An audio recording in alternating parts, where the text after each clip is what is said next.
కొన్ని క్రమాలను చూస్తాం, భక్తి క్రమాలను.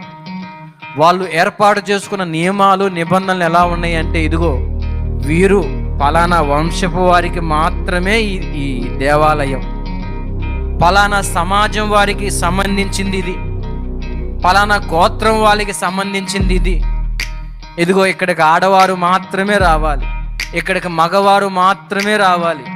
ఏమండి, కొన్ని నిబంధనలు ఏర్పాటు చేసుకుంటారు, అడ్డుగోడలు ఏర్పాటు చేస్తారు, దేవుని దగ్గరకు రాకుండా, భగవంతుని దగ్గరకు రాకుండా.